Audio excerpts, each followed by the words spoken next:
It's going to be difficult to start this meeting with such a distraction. Good morning, everybody. Today is July 23rd, 2024. This is the regular Board of Supervisors meeting for Lake County. We will begin with a moment of silence. I haven't checked in with my colleagues. Is there any moment of silence? So I have two of them that I'm going to provide. One of them I should have probably done last week. I did go to a candlelight vigil on Friday for Jennifer Matheson. Jennifer Matheson was lost too early at the age of 20. She leaves behind her new family, which includes her daughter, Romani, and during the candlelight vigil, her daughter spoke, and that was probably one of the most heartbreaking things to see, and she's probably no older than 4 years old. Maybe even 3. Jennifer was always the life of the party, and her laugh was contagious, and her smile lit up the whole room, and Jennifer will be dearly missed. I did have a good relationship with her mother, and it was quite an event to go to on Friday, and good to see the community coming together for the loss of Jennifer. The other one is Janice K. Pankratz, who peacefully passed away at the age of 81. Her greatest joy in life was her family, where she was a spouse, a mother, a grandmother, and a great-grandmother to 8 great-grandchildren. She was known for her gentle spirit and touched the lives of everyone she encountered. The County of Lake had the privilege of knowing Jan very well. Janice Pankratz worked as a permanent employee for the County of Lake from April 95 to June 2008, and then she continued in an extra help assignment up until recently. Over her tenure, she worked in multiple departments, including the Department of Social Services, Auditor Controller's Office, Treasurer Tax Collector's Office, Administration, Integrated Waste Management, and most recently, the Air Quality Department.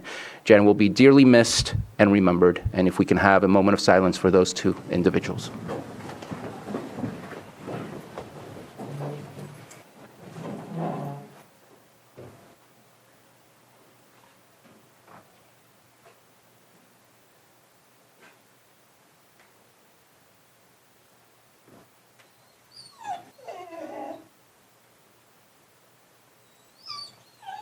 Supervisor Simon, if you could please lead us in the pledge. Yes.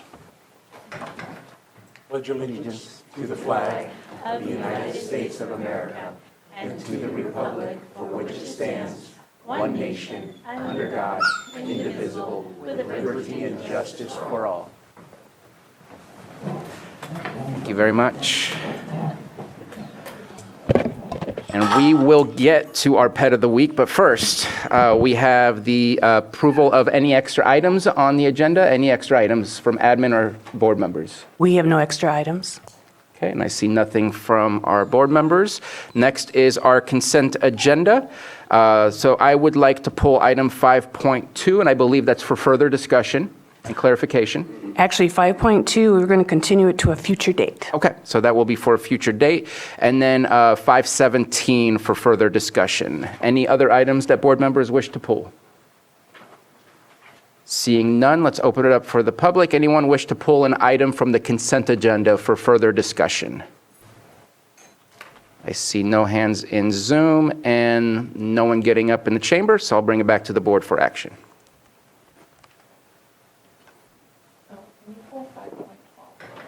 You need 5.12 to be pulled?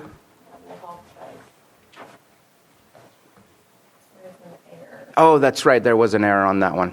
5.12. Thank you for the reminder. Also would like to pull 5.12.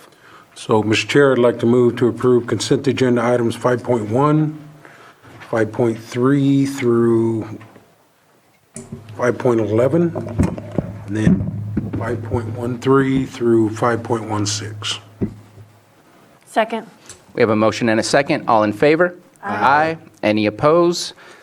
Motion carries. And we will get to those other items at a later time. Let's go ahead and open it up for public input on anything that is not on our agenda today. If it's on the agenda, we will have public comment for each item. You will have 3 minutes. Please come on up if you have any public input.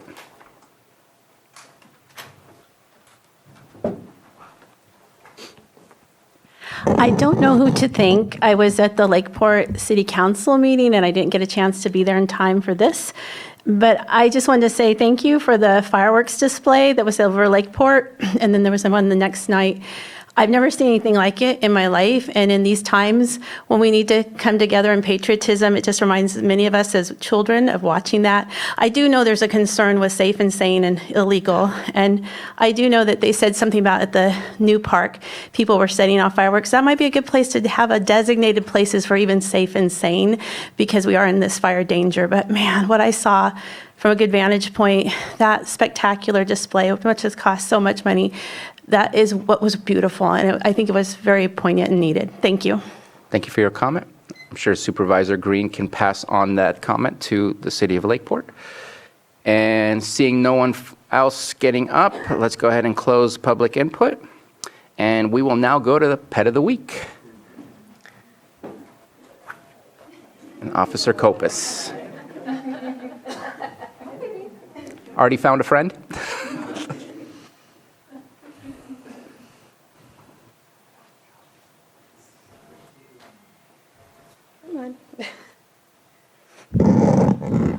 Hi, I'm Officer Kopis with Lake County Animal Care Control. Today I have brought a 3.5-month-old lab shepherd mix named Emma. She is very much puppy, as you guys all heard. She will do good in any home. She's very playful, very loving, just wanting to get out and play with everybody and everything she sees. She's definitely food motivated, so training would probably be pretty easy for her. If you'd like to see her or any of our other adoptable pets, we're at 4949 Hellbush Drive in Lakeport behind the county jail. And if you have questions or concerns, you guys can always give us a call at 707-263-0278. And you said that was Emma? Emma, yeah. I'm going to have to remember that one. And she's super sweet, super lovable. Quite the crowd pleaser. Oh, yes. Thank you very much. Thank you. Like that one fluffy.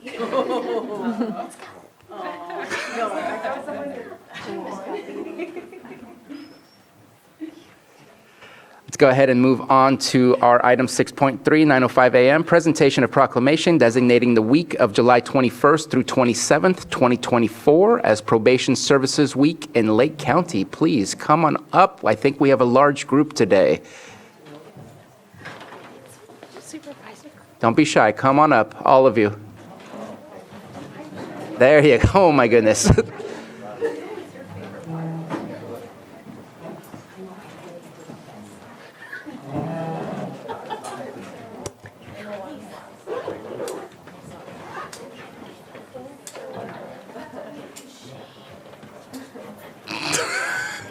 out.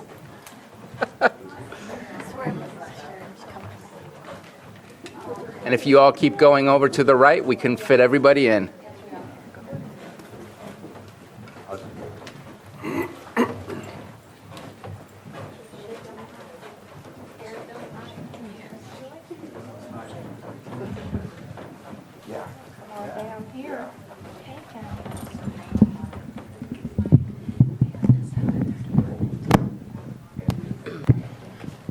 This is nice. I'm going to read a little smallish one-page proclamation. It's a probation proclamation. I'm thinking conjunction junction for some reason. Proclamation designating this week, the week of July 21 through 27, 2024, as Probation Services Week in Lake County. Whereas probation has a commitment to improve the quality of Lake County by enhancing public safety and offering the hope of a more productive lifestyle for individuals on supervision. And whereas probation offers a safe, cost-effective, and transformative alternative to incarceration, empowering individuals to make positive changes and embark on a journey toward a brighter future and safer communities. And whereas probation officers undergo extensive training, 350 hours in the first 2 years alone, plus at least 40 hours annually thereafter, which includes trauma-informed care, cognitive behavioral therapy, therapeutic and strength-based care, and emotional intelligence. And whereas probation departments are the key connector in the justice system and our communities, working to maximize the resources available within the courts, local governments, law enforcement, social services, behavioral health systems, schools, crime survivor organizations, and nonprofits. And whereas probation fosters a safer environment for all of those in Lake County to live and prosper by ensuring those reentering our communities after justice involvement have received the support, services, and tools necessary to be successful. Now, therefore, be it proclaimed by the Board of Supervisors of the County of the Lake that July 21 through 27, 2024 be recognized as Probation Services Week to highlight Lake County Probation's immense contributions to our community, passed and adopted this day. Thank you.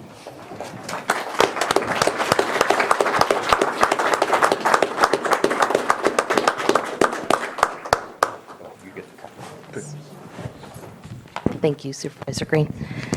I'm Wendy Monfrance, the Chief Probation Officer, and this group of people behind me work tirelessly every day, every night to make sure that families, kids, adults in our community are safe and have resources available to make the change in their lives that's needed. We look to build resilience in the community. We have positive outlooks. We teach people to learn from their failures and persevere in the face of differences. And we strive to enable individuals to bounce back. We have some individuals here today, and one of them is James Anderson, and I have a couple certificates to present him with because he's just completed 2 of our Courage to Change classes. So James, if you come up, please.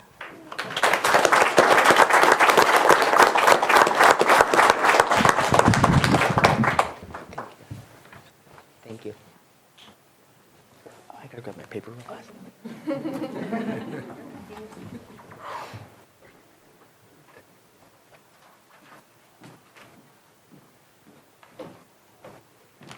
Sorry, this is my first time doing anything like this, so I'm a little stage fright at times, but I'll get over it.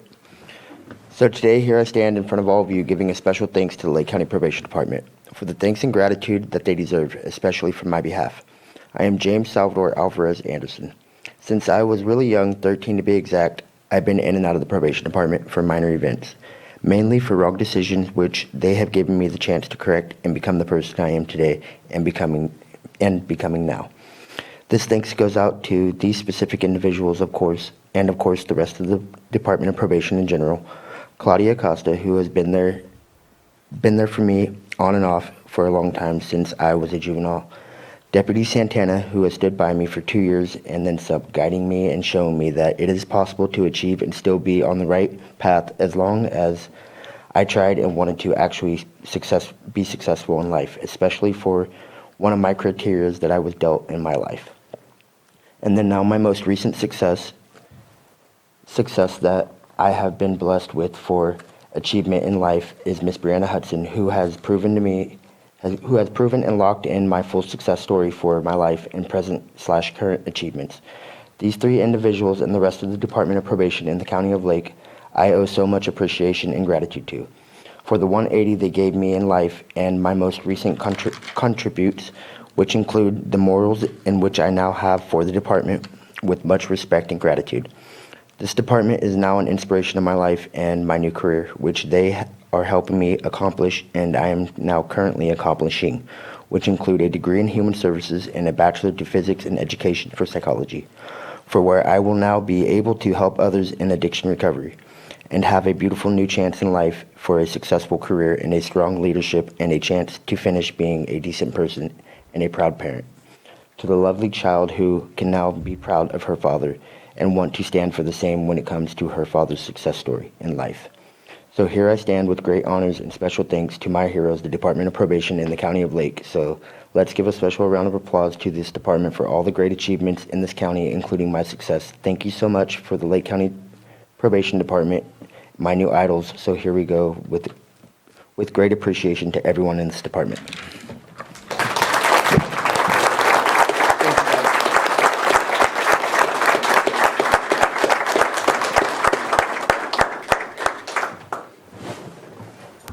one-page proc and a three-page novel. I like it. Supervisors, you want to say nice things about the crowd assembled here? I just want to add something. I know at the end of your statement, James, you said please give a round of applause to the probation department. Our first round of applause was definitely for the hard work that they do. We see them out there. But I want to say my second round of applause was for you. You are what drives us to keep doing the work that we're doing. And I thank you for sharing your story. And congratulations on your success. And I wish you the best, because those are the stories we love to hear. They're hard. They're real. But they're amazing. And so thank you so much for being here. That was for you. Keep doing you.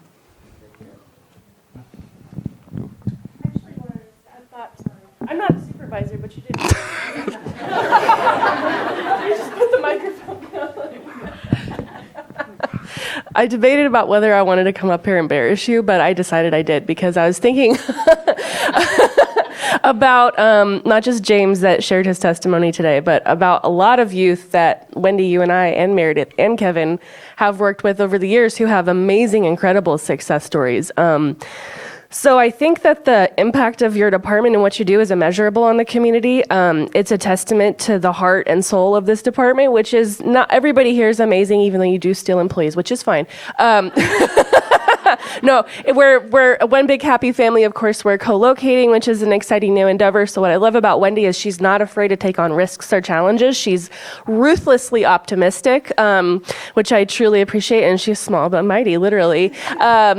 Kevin, he walks a fine line of having like the utmost integrity for the law, of course, while actually being a real human, which is a unique thing to have, especially in government. And so I've personally seen him touch numerous lives for the better of young men and women, in particular that I know are just thriving today. And then Meredith, I've also known and had the pleasure to work with you, and you are just the kindest, gentlest spirit. And so I think that the leadership, and I apologize to people that I miss, but this is just my perspective, having been working in Lake County since 2015 and doing a lot of work with probation. They're always so dear to my heart. So any opportunities that we have to support this department and their expansion and growth and their commitment to this community would be a well-deserved investment. So thank you so much.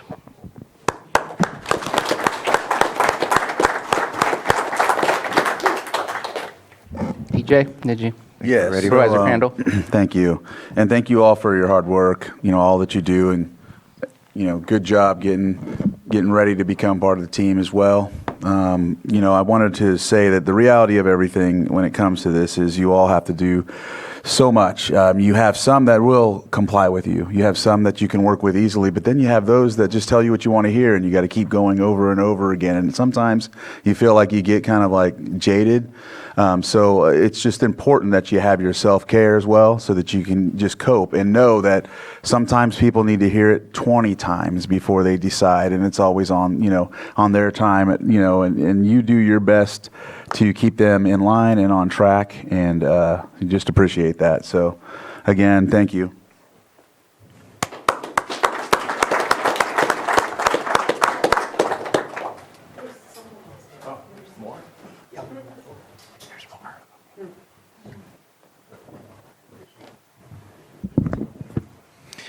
We do have somebody else here today who wanted to be able to share just a little bit about what they've seen from their perspective for success for, in particular, her child. So, Marion, if you would come up, please.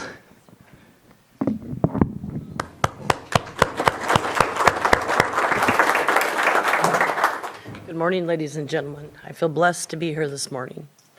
2 years ago, I didn't have much hope that my son would be successful. He's now 17. He was 15 at the time, and he was an opioid addict, and he was on a course of generational addiction, incarceration, and life had a whole different look than what it does today.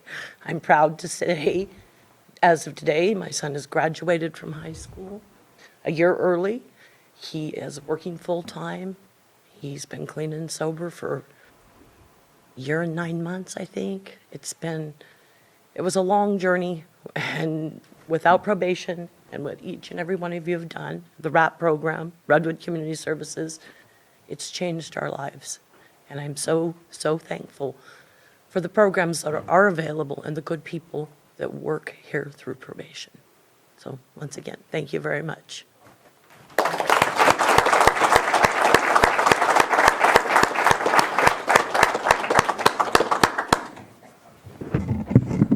And look around. We can take the photo. And as Sam, you're walking up, just last thing, I'm struck. My late mother worked as a juvenile hall counselor down in Fresno County. And between the proclamation and all the stories of support and wraparound services, going back to our shelter in North Lakeport, which used to be the juvenile hall serving this county, generational change has occurred within probation services in California. And based on the stories my mother told me and the stories my mother didn't tell me about justice-involved individuals in Fresno County at the time, it just doubles my pride for what I'm seeing here today. And thank you for embracing that generational change and advancing it. It's clearly having a great impact on Lake County. All right.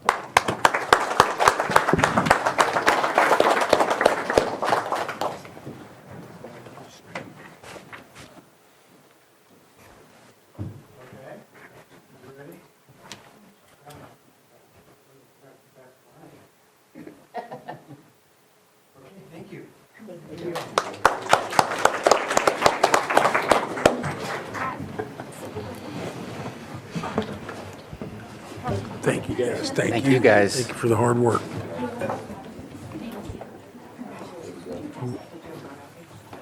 What was EJ checking out? Your new digs right there? Nice. Oh, nice. Always more to carry. Got the Narcan stuff in there? Yeah, Narcan, plenty of Narcan. All right.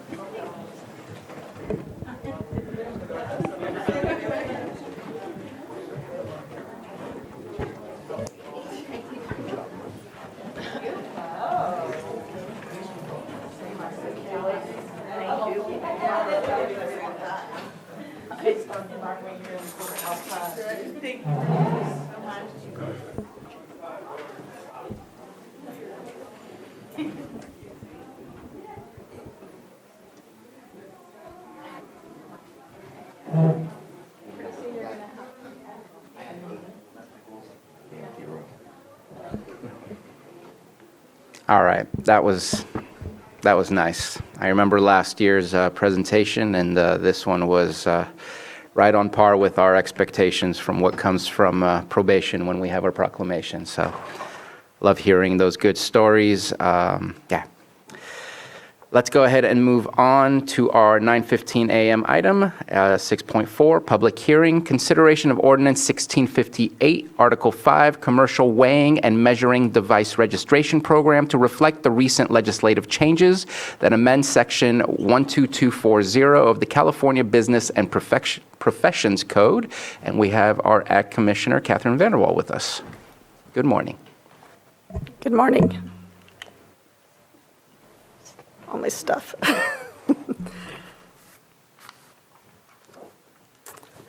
Good morning, Board. Catherine Vanderwall, Agricultural Commissioner and also Sealer of Weights and Measures. So today I'm here to present for your Board's consideration an amendment to the Lake County Ordinance Article 5, Commercial Weighing and Measuring Device Registration Program. Weights and Measures device registration fees partially cover the costs of a very important behind-the-scenes consumer protection program.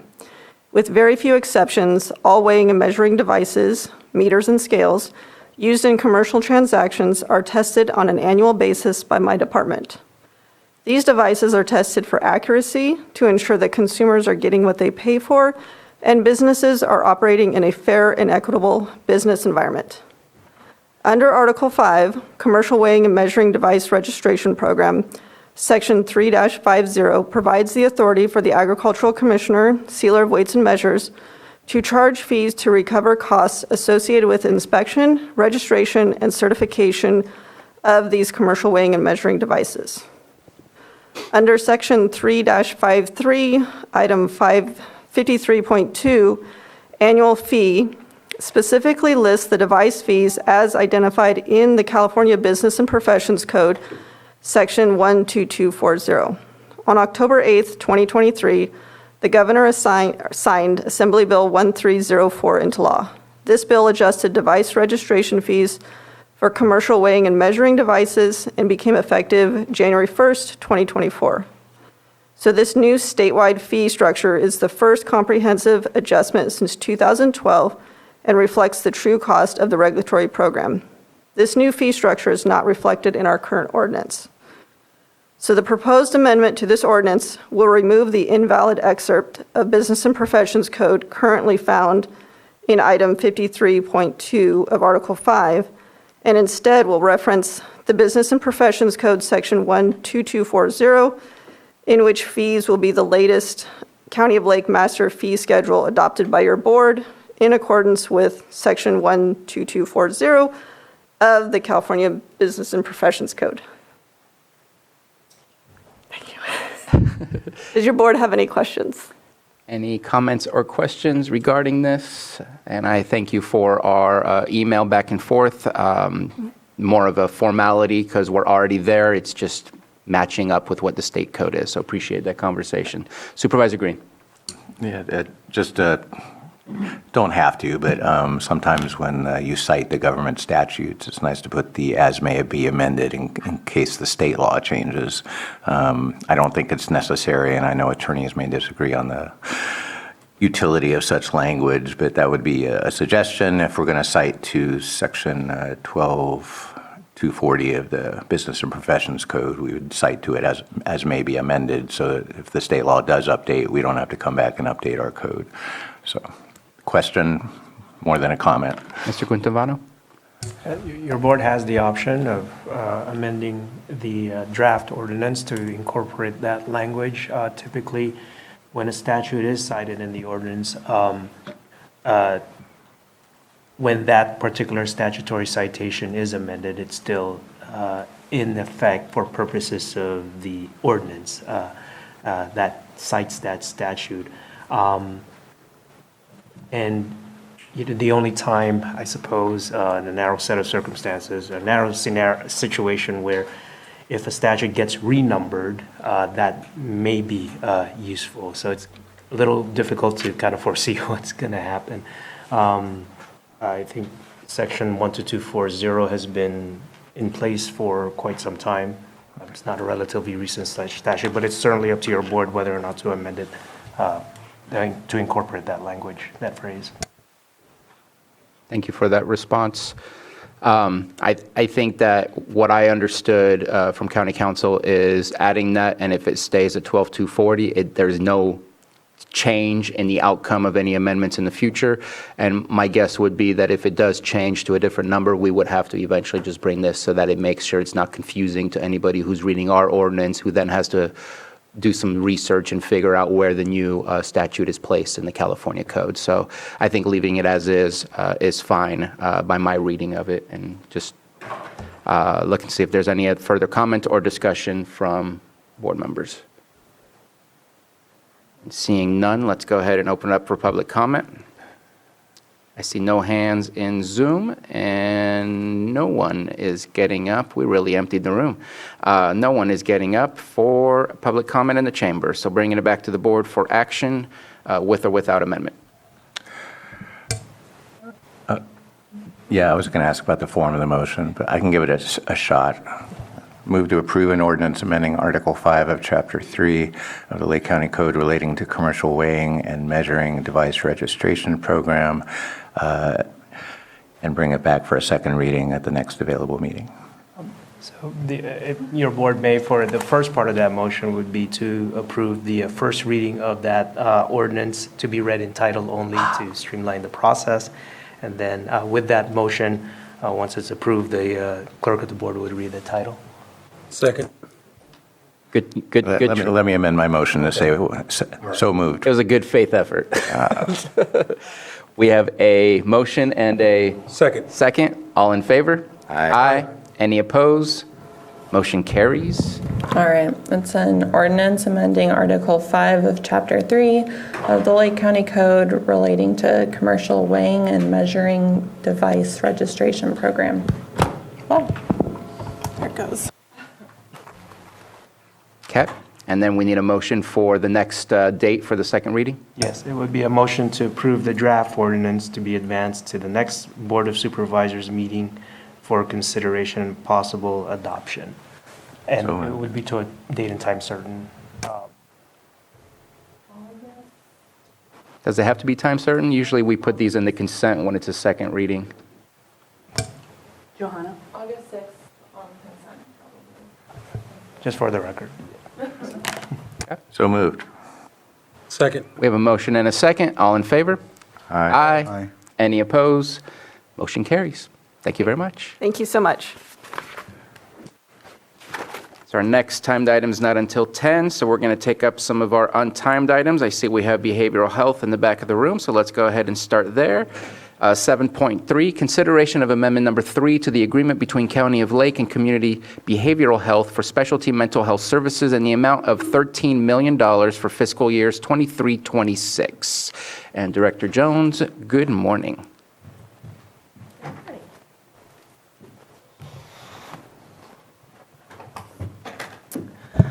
Thank you, Mr. Chair, Board. There's quite a bit of a story behind this amendment, and I feel that it's probably in the public's best interest and certainly the board to have the full history of what's transpired, because on the face of it, it looks like we just have a ballooning contract maximum. So in the fall of 2023, the spring, sometime in 2023, we went out to bid for psychiatry services. Lake County Behavioral Health, as the mental health plan, is responsible for the provision of specialty mental health services, and one of our biggest elements of that is psychiatry, so medications. And historically, our services have not been reimbursed very high. So per minute, prior to payment reform, CalAIM, I think we were seeing about $3.50 per minute, which is around like $200 to $300 an hour for psychiatry, which seems on the face of it like a lot.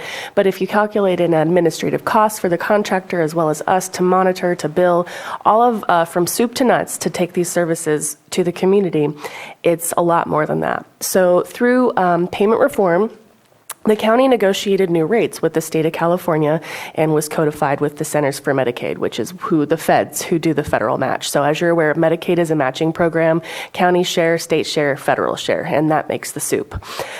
So we contracted with Community Behavioral Health, who responded successfully to our request for proposals, and recognizing that we have not really truly ever had sufficient licensed therapists to provide services.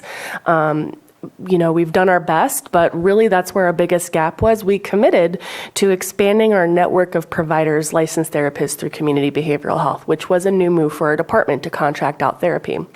But again, in recognition of the global workforce shortages, particularly around that the highly educated behavioral health professional workforce, it was the most viable option to meet our community's needs. Of course, we invest in workforce as well. We love to grow our own and have our own staff doing services, but it's just simply not enough to meet demand.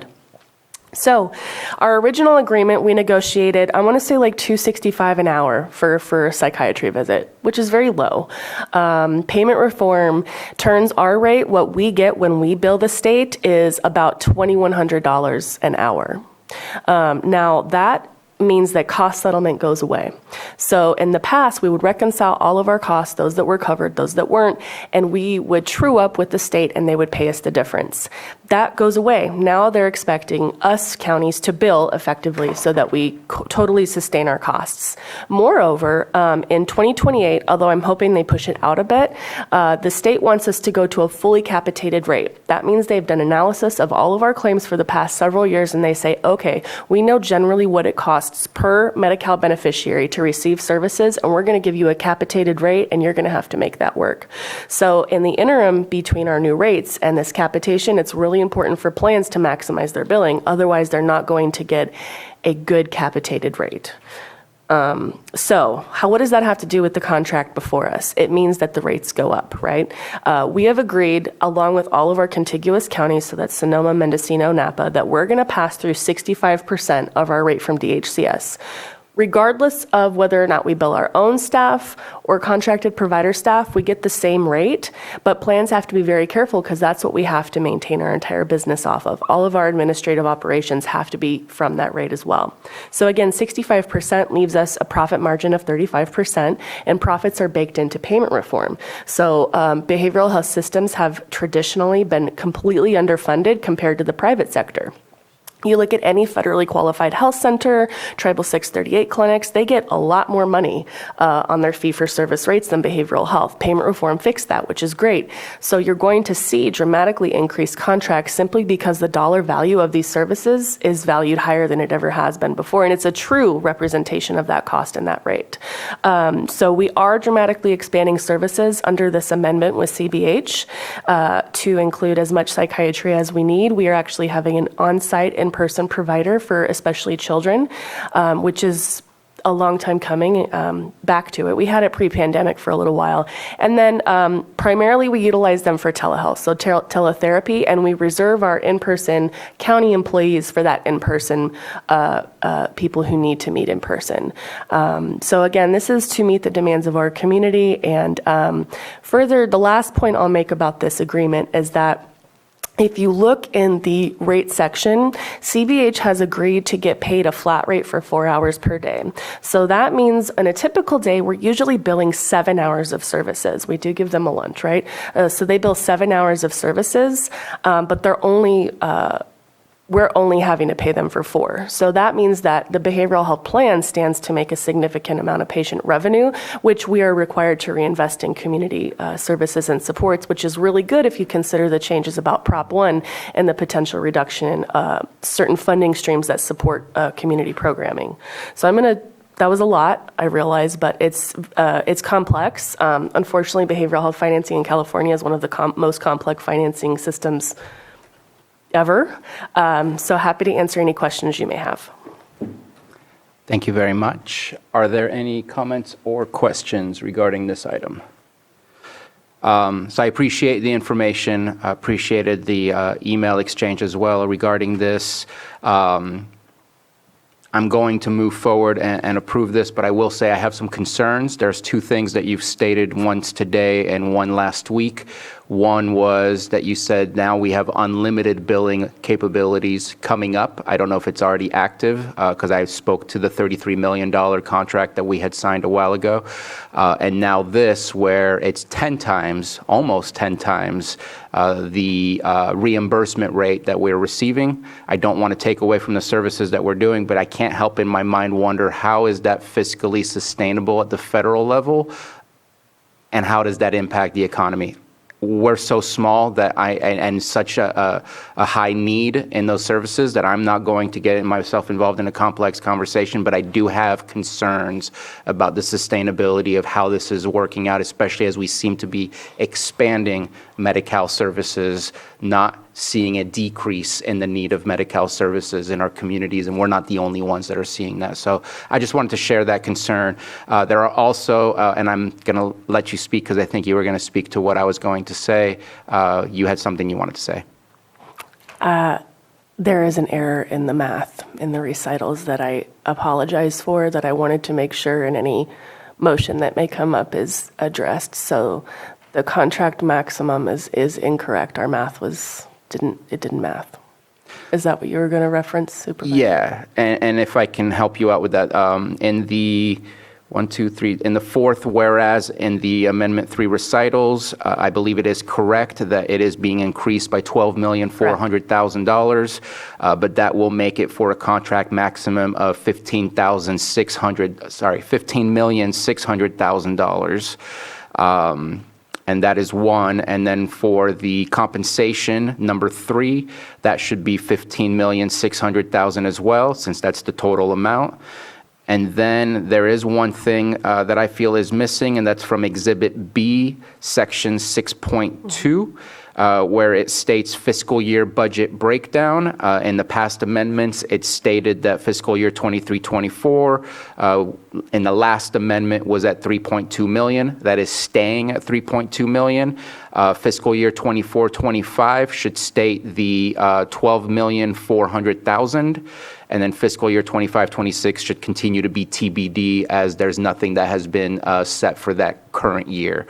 That section 6.2 from Exhibit B is missing from Amendment 3.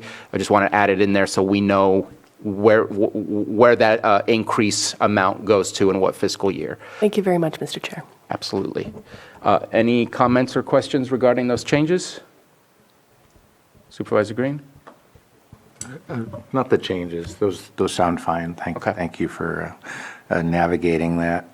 Just for my own education, I don't need a whole budget thing. I just, in the middle of that, you were talking about the 65% that you and the regional counties were doing, and then kind of as a core, and then the billable services on top of that kind of constituted, I think you used the term profit, and that just kind of raised my eyebrows a little bit.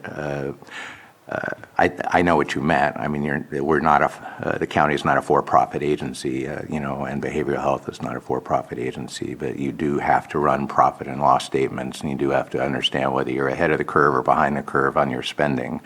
Can you just clarify your use of that word profit, or maybe I misunderstood that part of the explanation? No, happy to. It's actually termed patient revenue. So anything the plan makes in excess from fee-for-service after costs is patient revenue. Right. And there is a requirement that plans must reinvest and obviously be good stewards of that patient revenue into programs and services. Okay, great. Thank you. And I think where it's new is historically Medi-Cal has never paid for the full cost. That's so correct. Therefore, never had to have that conversation. Mr. Guintavano, I just want to check in real quick with those amendments. Do you concur that those are okay, or is there a clarification or change that needs to be made? Those amendments are fine. Your board may approve, upon motion, approve it as amended with those amendments referenced. Okay, thank you very much. And if there's nothing further from the board, let's open it up for public comment. I see no hands in the Zoom room, no one getting up in the chamber. I'll bring it back to the board for action. Move to approve amendment number 3 to the agreement between the County of Lake and Community Behavioral Health as amended for specialty health services in the amount of $15,600,000 for fiscal years 2023 through 2026, and authorize the chair to sign. As amended? Yeah. Second. We have a motion and a second. All in favor? Aye. Any opposed? Motion carries. Thank you very much. Thank you. Lots of changes happening.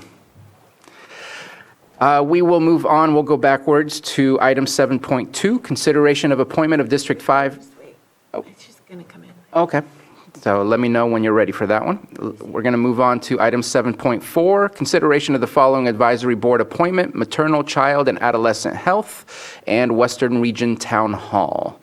Are there any comments or questions regarding the applications or the applicants? I see none, and we're going to talk about both of them at this moment in time, and so opening up the public comment for any of the committees and the applicants. I see no hands in the Zoom room and no one getting up, and I believe we need to do one motion for each one. Bring it back to the board. So, Mr. Chair, I'll start with motioning to appoint Rachel Dillman Parsons as the Maternal, Child, and Adolescent Health to that board. Is it advisory board? Yeah. Second. We have a motion and a second. All in favor? Aye. Any opposed? Motion carries. And then I motion to appoint Lisa Marie Benavides to the Western Region Town Hall as an Upper Lake member. Second. We have a motion and a second. All in favor? Aye. Any opposed? Motion carries. Moving on to item 7.5, consideration of appointments to local area plan advisory committees for Kelseyville, Lakeport, and Upper Lake Nice. And this is a continuation from July 16th, 2024. And we have with us Director Turner to help walk us through this.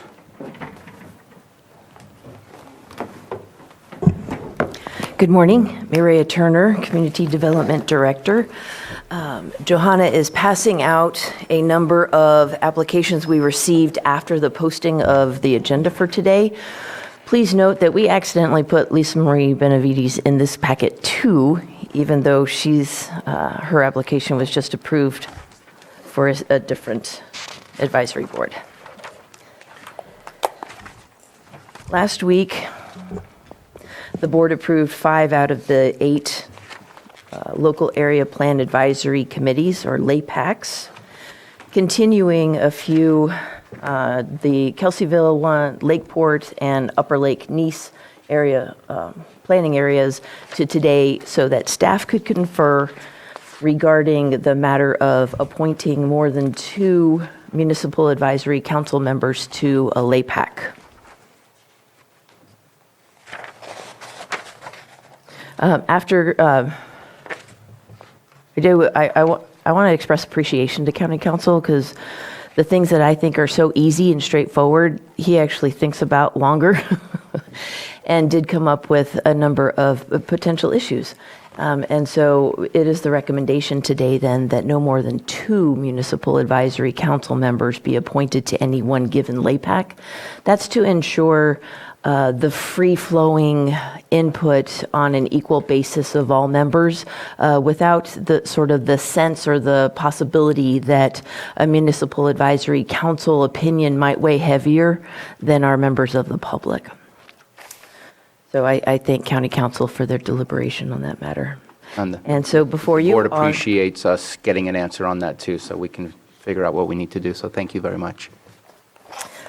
You have before you Kelseyville, Lakeport, and Upper Lake Nice applications. Incidentally, we have received another application for Middletown, but that will be on a future agenda since it wasn't listed as a potential appointment on today's agenda. Okay. Well, let's go ahead and start with the first one on the list, Kelseyville. And either Supervisor Green or Supervisor Pyska.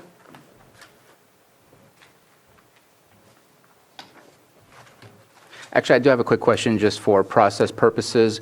Do we have a timeline of when we received these? I know that we tried to set a deadline and just and we had a conversation about deadlines last time. Were these received in a timely fashion before Thursday's close of business, or were they received after the fact?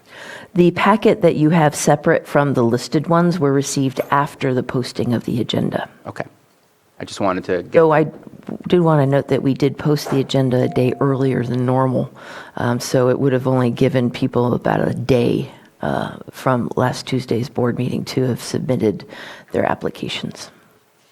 But as is typical with all advisory board applications, is we hold on to the ones that come after the posting of the agenda and then present them to the board at the board meeting. At least that's how I used to do it. I don't know if we still do it that way. It's been a while, huh? Yeah, since however Johanna does it. Yeah. That's not my job anymore. So is that Chair Sabatier? So if they've come in after, are we thinking that we don't appoint, or? I just wanted to at least get the information to have that discussion. That's up to us, I think, on whether or not. And I'm looking right now. It looks like everybody was on time except for the first one that's in the packet. Because if it says the 18th and we said by Thursday, it doesn't have a time, but I'm going to take that as all of them were on time except for the first one. But I'm going to leave it up to, I just wanted, because we had a discussion, to at least understand what the timeline was, open it up for discussion. But I'm going to do the same thing on a personal level. It's up to the district supervisors for which those districts are impacted by those LAPACs that I'm going to look for direction from. I'm fine accepting all of them. Okay. And again, let's open up for Kelseyville and have the discussion on the remaining, the seats to fill, because I don't believe we took any action last time. I think I have half of the puzzle, but I don't have all the puzzle, and I'll defer to Supervisor Pyska on those other pieces. in addition to the seat categories in the Kelseyville LAPAC for tribal environment, Big Valley Advisory Council, business owner, and agriculture, and the 4 at-larges. A geographical representation is important in this particular LAPAC because it straddles 2 supervisorial districts. So in terms of land territory, actually, I think a slight edge goes to District 4 for the lands encompassed by Kelseyville LAPAC, but the population center clearly falls within the town of Kelseyville, and so the population center is more District 5. Of the applications for Kelseyville LAPAC, I have identified 3 District 4 residents, Margot Canberra, Richard White, Mark Lips. Both of them would be eligible for at-large appointment, but additionally, if we want to look at seat categories, Ms. Canberra could be an environmental seat, Mr. White could be a business owner, and Mr. Lips could be either agriculture or business owner, as well as an at-large. So I definitely think for just geographic representation, I'd like to see those 3 appointments get made. I didn't immediately identify a tribal representative that could come from District 4 or District 5. But I'm open. I just want to hear what Supervisor Pyska wants to suggest as far as the appointees from her district and what categories they might slide into. I have a list of recommendations. I just want to let you know that we did appoint Rick White as the alternate to the BVAC a couple of weeks ago. And then Margot is on the GPAC. So I think that we have enough applicants that we don't need to use one of the GPAC members. And then just trying to pull up Rick's. Well, we can't have Rick because he's on the BVAC. So, well, we can have up to 2 BVACs, right? You have other BVACs coming on? yeah, so Okay. I'll give you my list.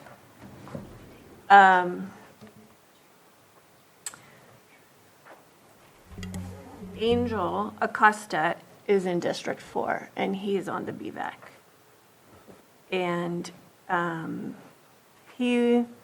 have him to fill an at-large seat, but he is also the only representative from the Latino community that applied. So I think he needs to be there.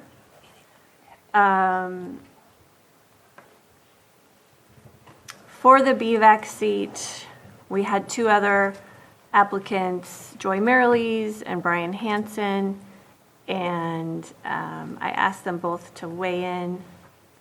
Brian is the chair of the BVAC, so I think I will go with him. Will be the BVAC. Large. So we have Angel and Brian, one of them representing BVAC, one of them representing at-large. And then for the other 3 at-larges, Elizabeth Weiss, who's very active in the PTO, was looking for a lot of different ages and diversity and backgrounds, what people do and age. Sabrina Andrus is, I've recategorized her as at-large because she is more identifying with at-large than less of a business owner now because she is working with Motherwise. And then Arnaud Hubert, who just sent in his application, brings a completely different perspective, which I think is really important. So those would be the BVAC and the 4 at-larges. Elizabeth Lincoln, and we did have this conversation last week about the tribal seat. I did ask the Big Valley Council if they had anyone when we were there to submit. Elizabeth is tribal. She's not affiliated with a local tribe, but she does work with the Big Valley for economic development. So I think she could fill the tribal seat if you all agree with that. And then Mark Borghesani and Mark Lips. how many, and then we need to keep the environmental seat open, which I do have some other ideas, but I want to keep that open because we do have Margot already on the GPEC. Is that 8? Yep. Okay. I'm sorry, who did you have in for tribal? Tribal? Weiss? Elizabeth Lincoln. Oh, Lincoln.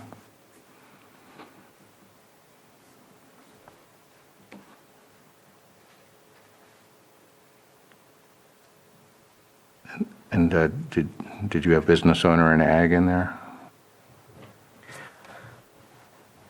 Oh, well, Mark and Mark are both business owners. Oh, the other one we have was Summer. I didn't have Summer on my list. Because Summer is,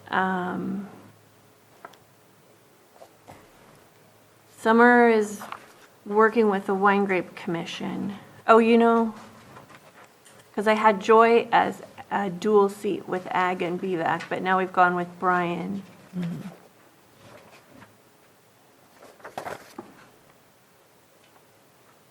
How many at-larges do we have? 4?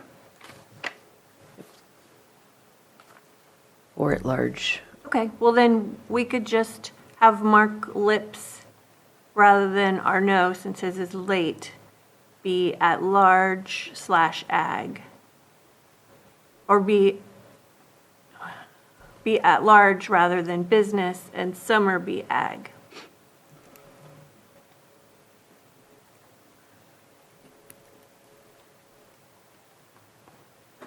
That takes you to 5 at large. If you have Angel at large, Elizabeth Weiss, Sabrina Andrus, Arnaud. Well, we take Arnaud off. Take Arnaud off. Okay, great, thanks. Well, I'd like to keep our note in there. Mark, Mr. Lips could move up to a business owner. Well, I think we should have Mark Borghesani be the business owner. Well, and again, I'm kind of struggling. There's a geographic representation here, so it's really stacking up on the 5 side. I worked really hard over the last couple of months getting people to apply, and this is a fraction of the people that I reached out to.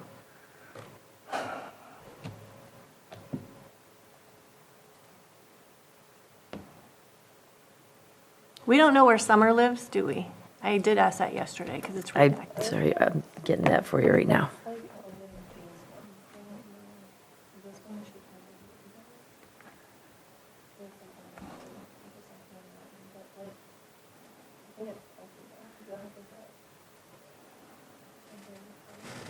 One moment. Angel and Mark Lips are both District 4. And other than Margot, those are the only District 4 applicants. Can you ask Carolyn or And did you have Hubert in there still? No, Who did you have for agriculture then? Summer. I'm pretty sure she is in Kelseyville, but yeah, let's just double check.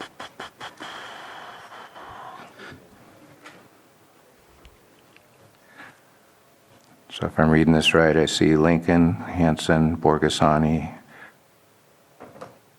Brown, Thank you. Weiss, Andrus, and Acosta, and Lips. Is that what's on your list, Maria? Maria? It is coming. No, he just read off. Sorry. It's a question, it's not a statement, so let me see if I have this right. If we were to proceed with, I think what you said, I have Lincoln for tribal, environment will not be appointed, Hanson for BVAC, Borghesani for business owner, Brown for agriculture,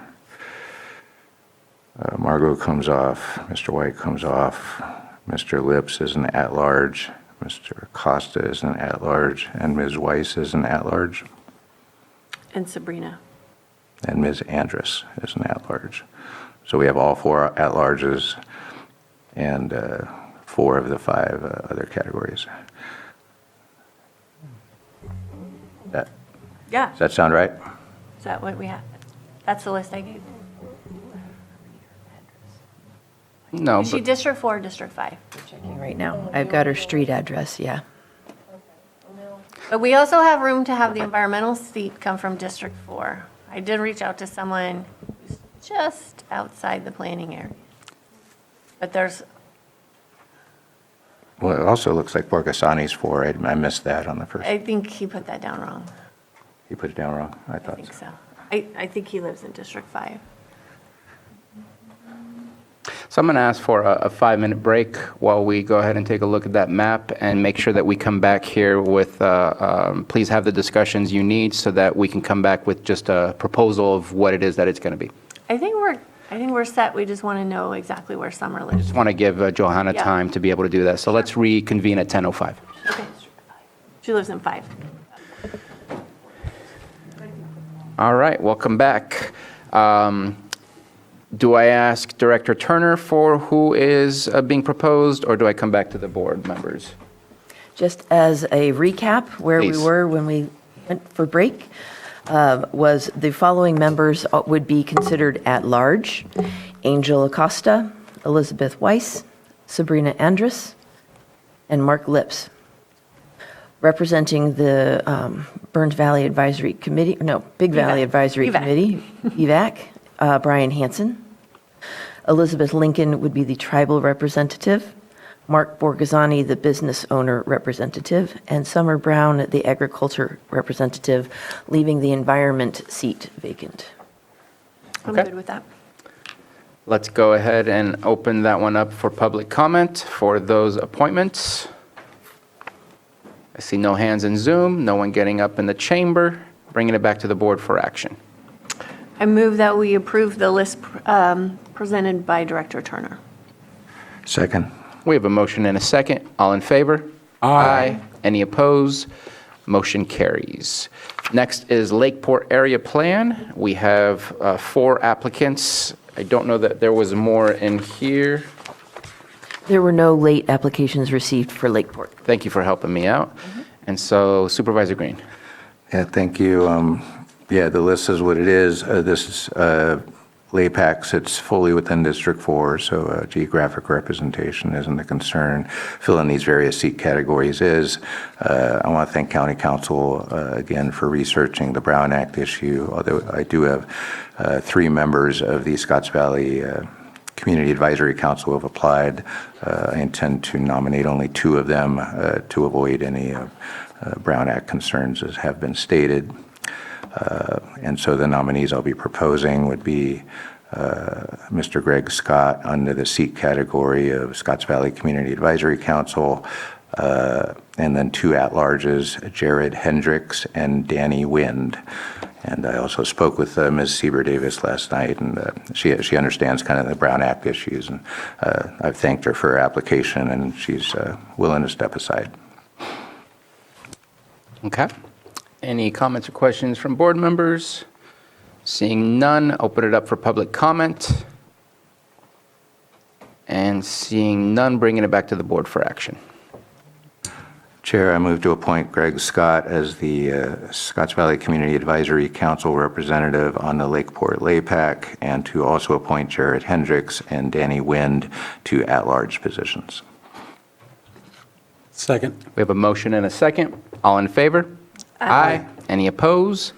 Motion carries. I have a question. How many members do you want appointed before you can start having these meetings? Since this isn't a Brown Act reliant or any sort of formal board or commission, it's actually a working group style, we can get started with less than a quorum. It's not required. However, the more input, of course, is always the better. So it'd be awesome if interested members of the public within the Lakeport planning area would send in their applications.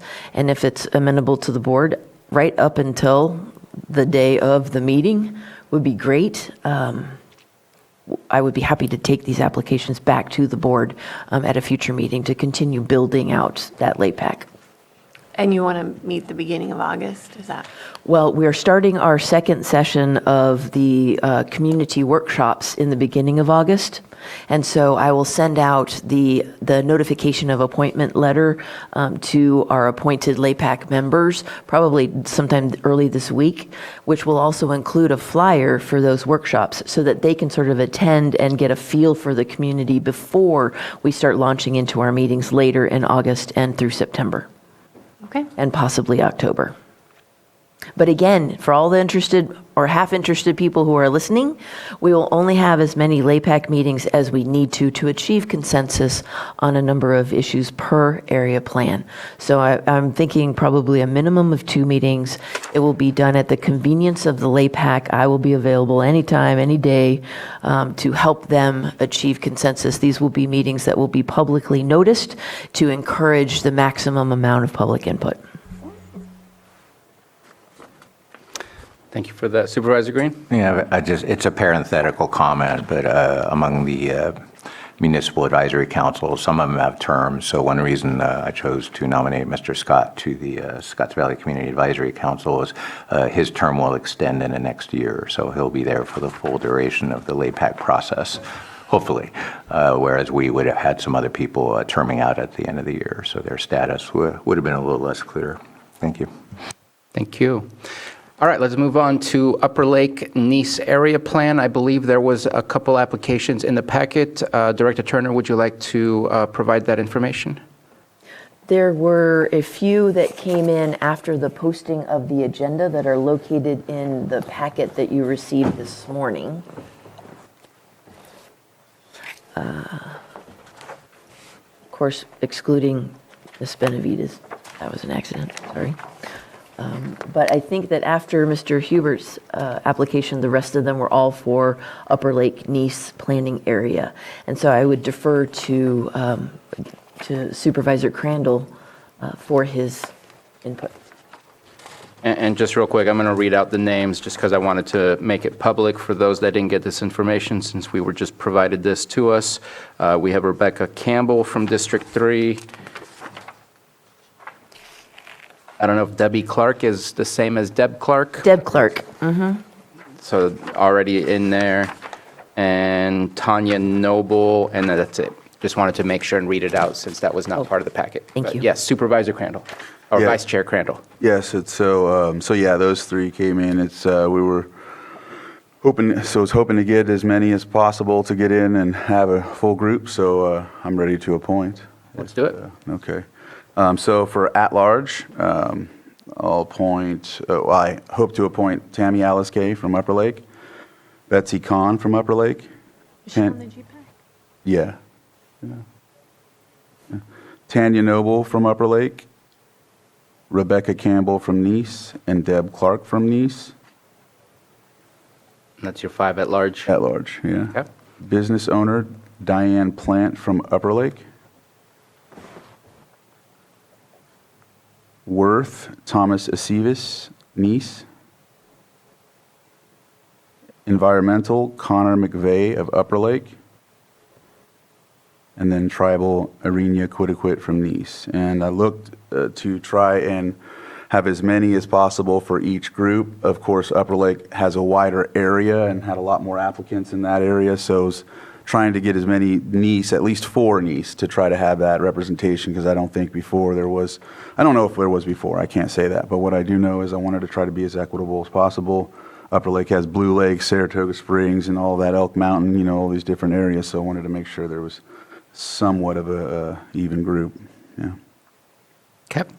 And I know that it was just mentioned, I don't know that I have any issues with somebody who's on the GPAC, who's also represented on the LAPAC, as long as it's similar to like the Brown Act for Worth, as long as there's not a quorum of the GPAC that's represented in this, I don't see an issue at all with having one of your members on both. And I asked that, and there didn't seem to be that big of an issue. And I also, I mean, with regard to Betsy Kahn, I mean, she's talked about area plans so much, you know, in general plans, and so I feel like out of everybody, she needs to be there, for she's a wealth of knowledge, and I wouldn't think otherwise unless I was told not to by the powers that be. But for me, if there's a possibility to add her, I think it's important. Yeah. Wealth of knowledge is being kind, yes. All right, thank you so much. Any questions on that list? And does that fill out all 9? Yes. Okay. And so since it was already read and there's no changes to it, I think it's clear. Let's open it up for the public. Any comments on the appointments to the Upper Lake Nice LAPAC? I see no hands in Zoom and no one getting up in the chambers. Bringing it back to the board for action. And so I move to approve the list that was read off by Director Turner for the Upper Lake Nice LAPAC. Second. We have a motion and a second. All in favor? Aye. Motion passes. Okay, just for clarification, not read by Director Turner. Oh, it was earlier. I didn't get to read it. By you. Oh. Oh, I'm sorry. No worries. Just for the purposes of minutes, I didn't want them to be try to look for something that didn't Can happen. you read it real quick? No, you read it. It was clear. Sorry. No worries. So that finishes that one, and obviously there's still some further appointments that will need to be done in the near future. Please go out there, find those appointments so that we can bring them back and get those committees filled. I think we've actually done a really good job for having 72 positions to fill. I'd say we're 90% there, so at least it feels like it. Just like every part of the Lake County 2050 project, this is all very ambitious. So I greatly appreciate the support of the supervisors as well as our GPAC members for getting out there, getting the word out. And I really appreciate all the people who have been willing to apply for a LAPAC position, especially since when they ask, well, where are we meeting? I don't know. Well, how long is it going to take? I'm not sure. And they jumped in anyway. So that's really remarkable. We're going to have some good work done here. I'm excited. Thank you. Looking forward to it. Vice Chair Crandall? Oh, no, I'm not going to, she said it. Perfect. I was going to say it too. Thank you. All right, let's bring it back to item 7.2. I think we're ready for that. Okay. Consideration. We good? Well, don't we have to do the 10 a.m. item? Oh, we do have a 10 a.m. Let's go ahead and take on the 10 a.m. Apologize for not going back to our timed items. 10 a.m., consideration of a contract with the Resiliency Initiative for the Multi-Jurisdictional Hazard Mitigation Plan annexes, not to exceed $165,000 in cooperation with the City of Clear Lake and the City of Lakeport. Welcome. Good morning. Good morning, Board. Leah Sautelay, Emergency Services Manager with the Lake County Sheriff's Office. I'm here today, as you read the title. I don't know if you want me to read more than this, but we're here to present to you a contract from the Resiliency Initiative that will bring together our hazard mitigation plans from the county and both cities into one multi-jurisdictional plan. Thank you very much. Are there any questions or comments? It's just really exciting. Okay, we have one excited person. Let's go ahead and open it up for public comment. I see no hands in Zoom and no one getting up in the chambers. Again, appreciate the multi-jurisdictional process versus what was done in the past. I think this is only going to benefit everybody to be working all together on ensuring that we understand our hazards and understand how it is that we're going to mitigate those things. So anyways, ready for action. Mr. Chair, I move to approve a contract with the Resiliency Initiative for the Multi-Jurisdictional Hazard Mitigation Plan annexes not to exceed $165,000 in cooperation with the City of Clear Lake and the City of Lakeport. And authorize the chair to sign. Nice. Second. Is there a public comment? Yes, we did open it up for public comment, and we have been trained well to listen to that click. So we have a motion and we have a second. All in favor? Aye. Any opposed? Motion carries. That was easy. Good job. Thank you very much. All right, now we're going to jump back to item 7.2, consideration of appointment of District 5 Planning Commissioner Supervisor Paiska. So I had a vacancy that I needed to fill. And so Sharon Zoller has agreed to be the planning commissioner. I did ask Sharon to come we did have conversations with county council, as Sharon is on the Ag Advisory Committee and on the GPAC. And after thorough review, there are no conflicts, but I did want to be transparent about these other roles that she fills. So I hope you agree that she would be an amazing planning commissioner for District 5. All right. Would the candidate like to come and say any words?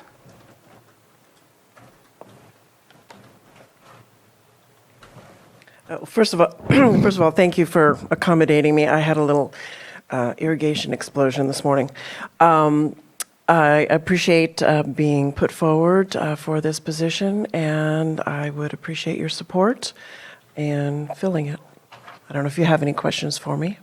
All right. Thank you very much. Any questions or comments from board members? We have none.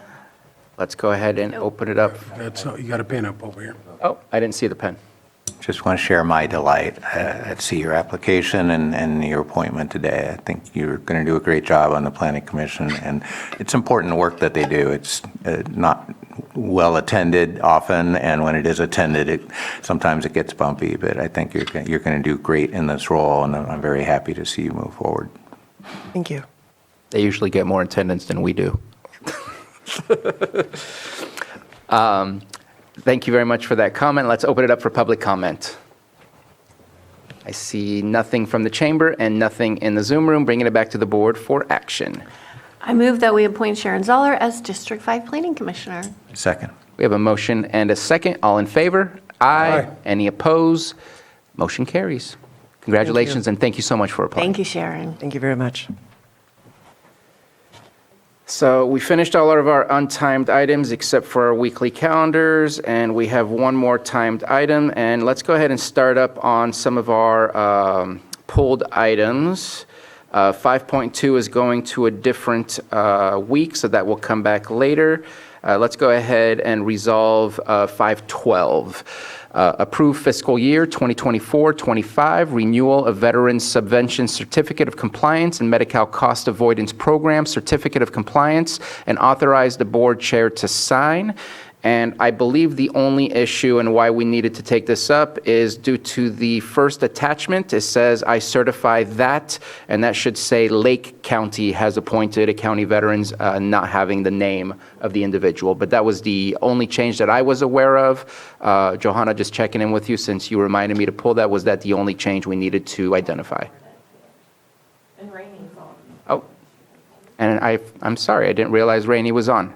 Rainey, did you have anything else you wanted to add on this item? Nope, that was it. All right, thank you so much. I got a click. That was an off click. Let's go ahead and, is there any further comments from board members? All right, let's open it up for public comment. I see no one in the Zoom room with their hands up and no one moving in the chamber, bringing it back to the board for action. I move that we approve fiscal year 2024-2025 renewal of Veterans Subvention Certificate of Compliance and Medi-Cal Cost Avoidance Program Certificate of Compliance, and authorize the board chair to sign. Second. We have a motion and a Would that be with the amendment, Mr. Chair? As amended. Second. So we have a motion and a second. All in favor? Aye. Any opposed? Motion carries. Wondering if we have somebody from Water Resources. So maybe now's not the right time to take up that item. So let's go ahead and do our calendars. Okay. Vice Chair, you ready? Let's do it. All right, so this week, after the board meeting, I will be able to go to Sacramento at a decent time and prepare for RCRC in the morning. We have a regular board meeting tomorrow from 8 to usually whenever the agenda ends for RCRC, Golden State Finance, or Golden State Connect Authority. Thursday, I don't know what I just did. Let's see. Okay, there it is. So Thursday, looking at the LCRA, I wanted to check in with you, Supervisor Paiska, as There is a EPA Superfund site over in Clear Lake Oaks that I would like to be at. It's at the same time as LCRA. So Carter Jessup will be over there. And so I want to make sure I'm over there as well. So making sure I do that. And then I think in the morning I'm supposed to meet with Granicus. I still have to have that meeting with Granicus, so I'm going to see if they're still up to doing that. I'd have it on my tentative calendar. And then Friday, I have a leadership meeting with RCRC. Myself and a couple of policy advocates are going to meet with one of the, I think it is the assembly member, I think that's in the district, the Mendocino side, something like that. I think we're meeting with someone like that. So see how that goes, or if that's even still going to happen, but I have it listed. And then Saturday, Friday evening, in the town of Upper Lake, there's going to be a candlelight vigil for Jose Fernandez the third, known as June. I gave the moment of silence last week. So I think that's going to be in the evening, like 5 or 6. It'll start then. They're congregating in the town of Upper Lake on Main Street over by the grocery store, Highway Grocery or Upper Lake Grocery now. Saturday, graveside funeral service will be held at this Upper Lake Cemetery starting at 10 a.m. July 27th, and then a celebration of life will follow at June and Emily's property at 9878 Elliott Street in Upper Lake, and that's for anyone that doesn't know. I'm sure a lot of people know, and they will be there in numbers to honor June. Monday, meeting with CAO, and then I think we're meeting next week. So I'm meeting next week. Supervisor Pyska? Yes, we are going to meet next week. So I have some things to prepare for that. My week is a little bit in flux. Tonight, there's a meeting at the Mountain Lions Club at Little Red Schoolhouse, a Resilience Center meeting, the Red Cross, and free dinner if anyone wants that. It's at 6 o'clock. Tomorrow, it looks like I'm going to delete that. So my morning is open. I have a CSAC AENR leadership meeting, and then I have the NCO board meeting all afternoon. Thursday morning, I have my insurance working group with CSAC, and then a meeting with director with DSS. And then in the afternoon, right after that, I will go to the rec agency meeting.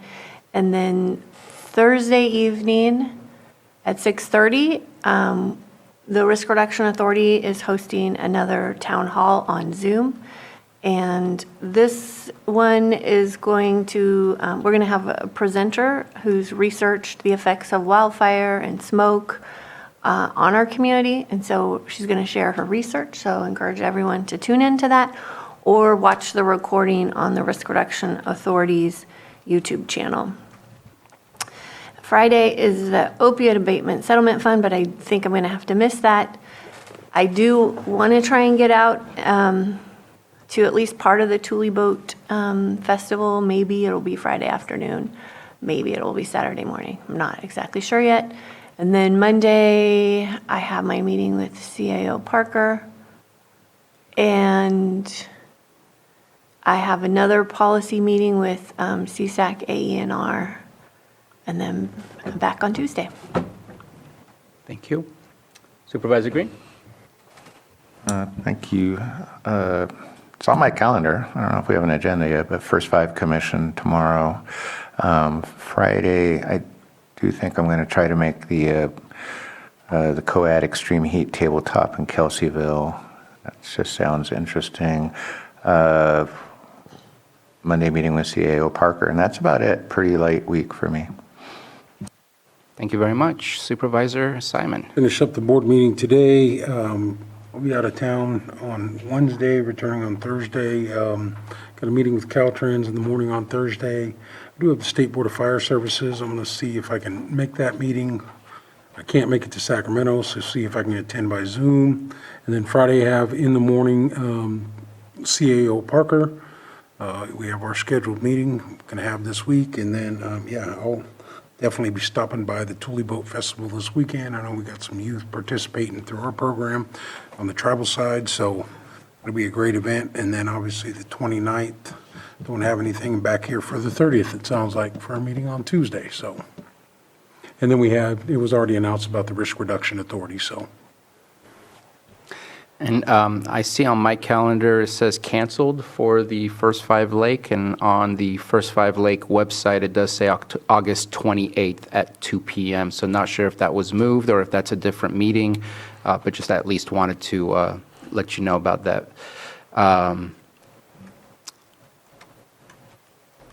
I tomorrow am meeting with our community health needs assessment team. They finished all of their, I forget what they're called, but basically their interviews.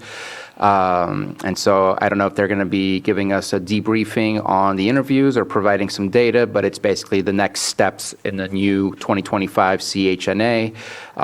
Every 3 years, they have to update that information to see what our health metrics are and what our top needs are for becoming a healthier community. We were a little bit behind with our last CHNA. I guess we can probably blame COVID for it, but it looks like actions started about earlier this year, maybe late 2023. But this one will be able to really work for 3 full years with the new information and data that comes out of the surveys and the interviews that are currently happening. Meeting with PEG to continue working on fine-tuning our system. There has been a upgrade. In a sense, we did buy a Starlink internet access that seems to be working well as an alternative to the internet that is provided through some of the venues that we go to at the town halls. Some town halls offer great internet access, and not all town halls are equal. And so having the Starlink asset really helps us to be able to ensure that we can do the work that we want to do. After that, I do have a meeting that I like to go to for our fire protection district just to keep up on what's happening there. And then there's a housing meeting happening over at the city of Clear Lake. We got the re-housing, I forget the name of the exact program that we just talked about from RCRC. Oh, yeah. Yes. But that will be happening in the city of Clear Lake. And checking in to see if there will be other meetings around the lake, because I know that was something that was discussed here at the board. Thursday, starting off the day with Judge's Breakfast, I have here a Hope Rising Governing Board meeting, and then meeting with some constituents to discuss homelessness issues. On Friday, I will be attending the opioid abatement settlement. And then also later on that afternoon, meeting with Special Districts Director Robin Bore to discuss District 2 stuff. Hopefully, I'll be making it to the concert in the park on Saturday, where we have Aquanet that will be playing there on Saturday night, so that should be fun. And then on Monday, so far, all I have is a meeting with our CAO, and on Tuesday, expecting that special meeting to occur.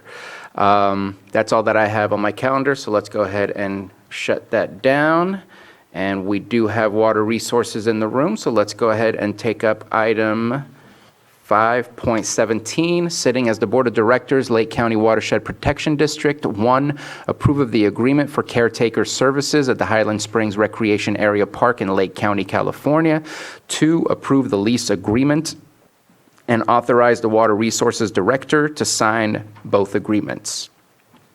And we have Angela DePalma-Dow from Water Resources. Good morning, Board. Angela Palmdow, Water Resources, Watershed Protection District. Could I please have the reasoning for the item being pulled? I came in late to the meeting this morning and didn't hear that. No worries. I should have said that automatically. Thank you. So as I went through, I think it was Exhibit A.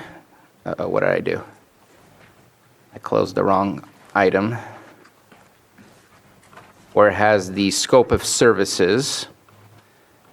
And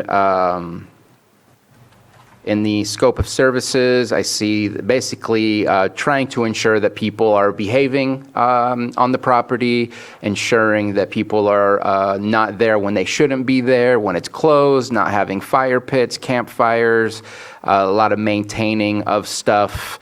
But what one of my things that as I read through it, and maybe I'm complicating things, but to me, Highland Springs is a remote, more isolated area.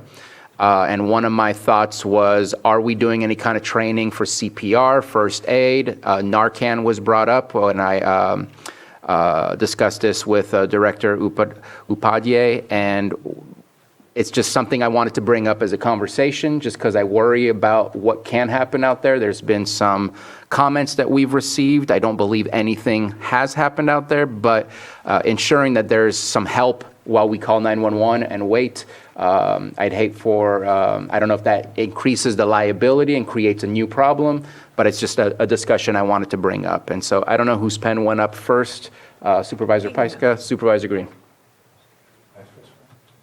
Please. Go ahead. You guys are looking for who goes first, so. All right. Thank you for those comments. Definitely the caretaker position is important and open to all ideas on how that should proceed. The only thing I wanted to comment right now is consistency between the two agreements, both of which have a termination clause. One has a 15-day termination, other has 30 days, and I would suggest that 30 days across both agreements would be acceptable. And I can't think of any compelling reason to leave the inconsistency in there. So that would be a question for staff. Is there any difference in the termination period stated in both agreements? And that's on the caretaker agreement, the termination clause is number 4. On the residential lease agreement, it's clause 12. Supervisor Pyska. I'm just responding to your comments. I think while that skill set is probably desirable, it's not, I don't think it should be part of the responsibility. I don't think we're having this individual be a first responder or a lifeguard or any of those things. So I'm fine with the way it is as is. Okay. And a part of it, upon reading, it does say, prohibit night camping, prohibit the use of starting fires, prohibit the operation of gasoline. So in a sense, we are asking them to not be a first responder, but to be somebody of authority. And caretaker is not necessarily a person of authority. So I don't know how we provide that authority without providing that authority. Obviously, we want them to use the resources that are available and call 911. But how do you prohibit somebody and be protected under our insurance and our liabilities if they're not? I guess I have some concerns on. Granted, I might be trying to add to it, but I also feel like what's there. How do they do that? Without having the proper training or the proper authority to do so. So I guess I'm kind of checking in with County Council and seeing what's the best step to move forward. I want this to happen. There has been a lack of a caretaker in the area. Obviously, we've all received some complaints, and I think that it is a necessary addition to what's not there at this moment in time to bring it back. But since we're getting to review this, wanted to ask those questions. Yes, so that would be the starting point as contemplated under Exhibit A would be if the caretaker, and staff can certainly speak more to this in detail, that if the caretaker notices any of the events outlined in that exhibit, that it would be more of a role of reporting that incident by calling 911 as was stated. Just a couple of notes. There is some form of an insurance coverage that is required of the caretaker in the caretaker services agreement. And if I recall correctly, the county also reviewed this agreement, particularly our office on the risk management side, as far as our insurance coverage as it relates to this agreement. But certainly staff can speak more to may be able to speak more to the responsibilities of the day-to-day responsibilities of the caretaker pursuant to this agreement. Yeah, thank you, Lloyd. Thank you, Board. I will say that this agreement and the lease agreement were written by Jordan in our department, and she has been the Highland Springs manager for a while, and so she wrote this with having that management experience and firsthand, since not having a caretaker is dealing with issues that arise out of Highland Springs. And the department discussed it, and we really don't feel like it's the aim to make those requests a requirement of employment. They're not a requirement for current county staff. And then that would bring that caretaker basically to the level of first responder, which might require a different budget scope for that position, which we currently do not have. So that would be another discussion. And the goal is to get a caretaker out there right away. If the caretaker feels inclined and wants to pursue those trainings, just like all of our staff, we can discuss that and look for accommodations. But we don't feel that it's should be made a requirement of the contract at this time. Of course, we rely on risk management and legal to make sure that falls in line with a lot of other county contracts that we have. Okay. Any further comments on this? Supervisor Green? No, I appreciate both comments. There's a need for speed. We are getting complaints, and however limited the function of the caretaker may be, it's important to get that person in place because there are benefits from even that limited interaction with the public and the limited responsibilities outlined in these agreements. That said, longer term, I fully agree.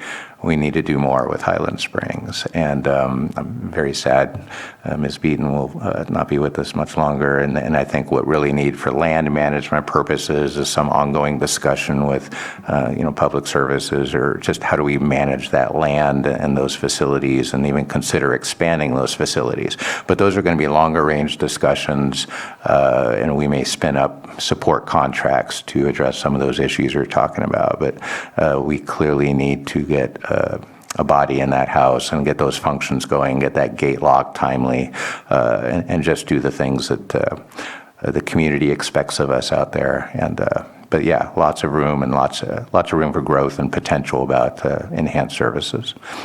But I'll be supporting this today. Did you have any comment about the consistency on the termination clauses? Yeah, I believe the lease one, because it's a property, if someone's leasing, renting, that is a 30-day, so I think that's set in California law. So, but I think it's fine for us to make the termination be the same one. I think the worry is that if somebody doesn't work out and there's an issue, that we want to be able to have that quick, being able to boot quickly. But I will discuss this with Jordan, but if legal is okay with it, then we can go ahead and make that. And if that's a condition of the board approving today, we'll go ahead and do that. And your board may have the same termination clause between both agreements or have differing ones. Either way, it's up to your board's discretion. And what it sounds like is the potential for termination from either party of the caretaker itself is 15 days, but they could remain in the property for 15 days more, which at that point you can't replace the caretaker, because the concept of the caretaker is this exchange of goods and services, right? So I think either way, it makes no difference whether it's 15 and 30 or 30 and 30, because they're going to remain in that building until those 30 days are over. So, okay. Let's go ahead and open it up for public comment. I see no hands in the Zoom room, nobody left in the chamber, and bringing it back to the board for action. And thank you for the conversation. Thank you, board. We are sitting as the Watershed Protection District, and in that role, I'll move to approve the agreement for caretaker services at the Highland Springs Recreation Area Park in Lake County, and the lease agreement, and authorize the Water Resources Director, or this director, to authorize the Water Resources Director to sign the agreements. Second. We have a motion and a second. All in favor? Aye. Aye. Any opposed? Motion carries, and no changes were made.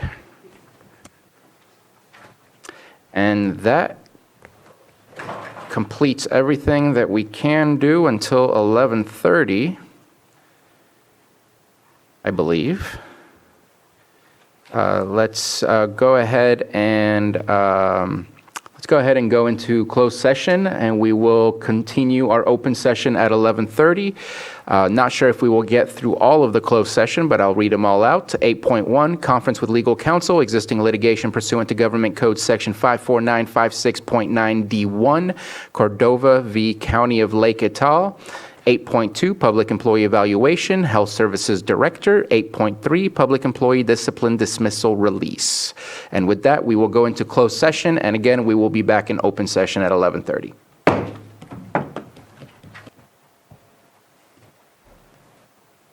All right, welcome back, everybody. Thank you for your patience. We are going to continue our open session with item 6.6, our 11:30 a.m. item. It's a hearing. Consideration of post-abatement hearing on account and proposed assessment of abatement located at 3112 Atoll Road, Lucerne, APN 034-37301, property owner Yvonne Cox. And before we get started, we need to swear in anybody that is in Zoom. If you wish to provide testimony, please raise your hand so we can unmute you. And in the board chambers, just please stand up and follow directions from Johanna. All right. Well, with your right hand raised, do you solemnly swear that the testimony you're about to give will be the truth, the whole truth, and nothing but the truth? I do. All right, thanks. Did And then- anyone in Zoom swear in? Nobody in Zoom with their hand up. And so we'll go ahead and pass this on to Director Turner. Thank you. Mireya Turner, Community Development Director. Our Code Enforcement Manager, Marcus Beltramo, will make the presentation today.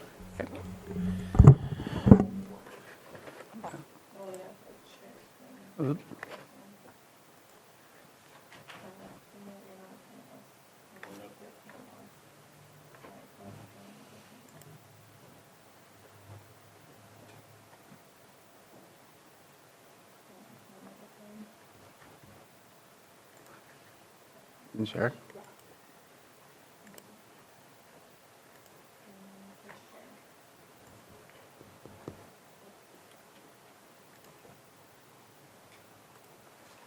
All right. Good afternoon. My name is Marcus Beltramo. I'm the Code Enforcement Manager for the County of Lake, and this will be our presentation to request a lien be recorded on the property 3112 Atoll Road in Lucerne, California. As always, we provide a map for context so you can see where the property is located. It is located in Lucerne, California, off the highway. The area that it's located, it tends to be a more hilly area. It's in the hills. It's not in the lower part of the flatlands of Lucerne. It's up in the hills area. Property information. The owner is Yvonne D. Cox. The property zoning designation is an R1 single-family district. It is improved. It does have a manufactured home on the property. According to county records, there is a default date of 6/30/2021, and there is a tax delinquency in the approximate amount of $4,095.72. Again, the reason we include tax delinquency information is that's an indication to us in code enforcement if there's a responsible party or if they've abandoned the property.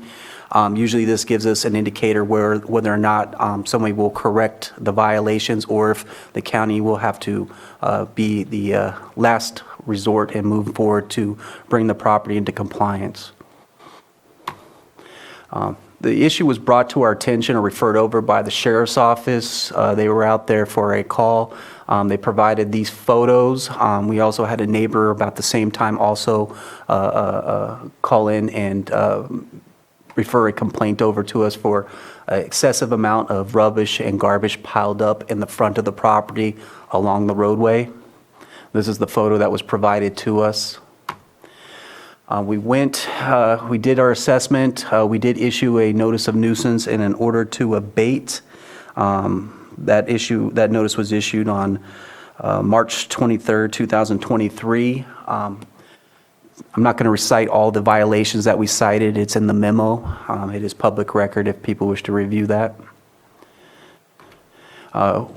During the process, as we went on, we discovered that there was lack of water service to the property. We did post a red tag on the property. A letter was mailed out to the property owner informing them that the property could not be occupied for lack of water or running water to the fixtures in the property. We confirmed this with the local water company. Some time went by, the issue started to grow. The property owner was not correcting the violations. These photos were taken in June. The issue, I would say, expanded. It got to, the pile grew in size. On the left, you can see kind of a front view. On the side, you can see kind of giving you some kind of context of the length of the amount of trash and rubbish. Again, this is just a different angle here of the pile of trash that accumulated. Not sure why it's put into a pile, but for some reason it was consolidated into a pile when we got there. As the process went on, we started receiving more information from neighbors. We weren't allowed access into the property initially. I did go out into the field with my officers. On that day, the tenants happened to be in the property. They allowed us to conduct an inspection of the interior of the property. At that time, we determined there were several health and safety issues and structural issues within the property. The property only had electricity to half the unit. And the unit that did have the electricity was in the bedrooms. And so it's a rectangular unit with the bedrooms on one side and the kitchen and other appliances on one side. The power that had, the side that had power were the bedrooms. So they were stringing electrical cords from the bedroom all the way to the kitchen. So it was going over stoves, other appliances to power the appliances on the other half of the interior of the structure there. That is not in compliance. Electrical outlets are, not electrical outlets, but extension cords are not an approved permanent source of electrical wiring. So we issued a letter for health and safety violations, letting them know that these issues need to be corrected, and the property is still under a red tag. We did conduct an abatement. These are the photos of the abatement. We hired Leonard's hauling service to conduct the abatement. On the left, you can see there's no trash there. On the right, you can see a truck filled with the trash.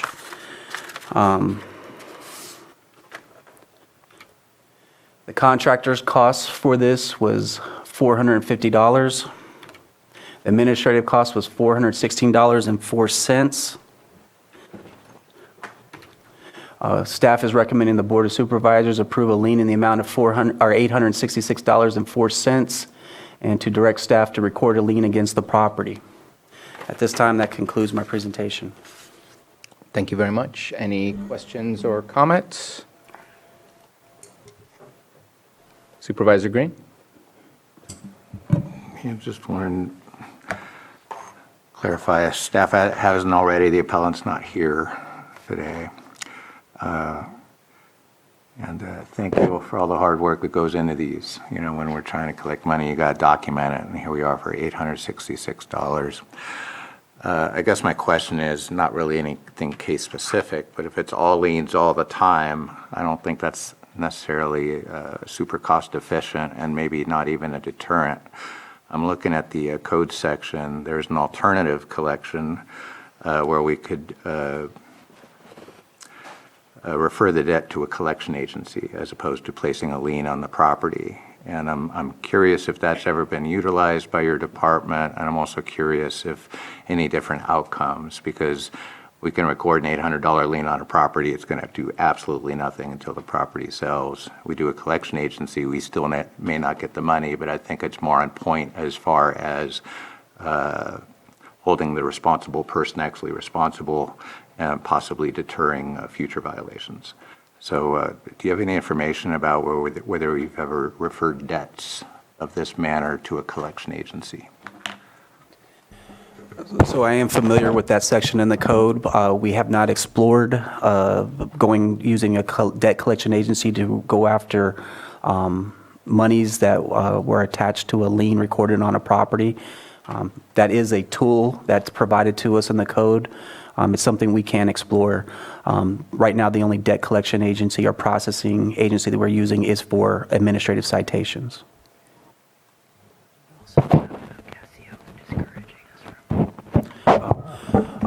One other point is when it comes to administrative citations or administrative fines and penalties, there is, through our trade association, California Association of Code Enforcement Officers, there is court case out there or court case law that it's not binding, but it does have an impact, and they've counseled us or given us guidance that trying to record administrative penalties as a lien on a property may not be allowed. The case is Mica Mill versus San Jacinto. It's something we'd have to probably submit to county council to have them to review to see if recording administrative penalties as a lien on a property is legal. Also, this isn't, we have added a second step on the lien that we take the recorded lien to the auditor and they enter that onto the assessment roll as a special assessment. So it's a little, we get it a little faster since you then pay, when you pay your taxes, it is due rather than when you sell the property. So that is an additional step that has been added just, I think, in the last year or two? That's new to me.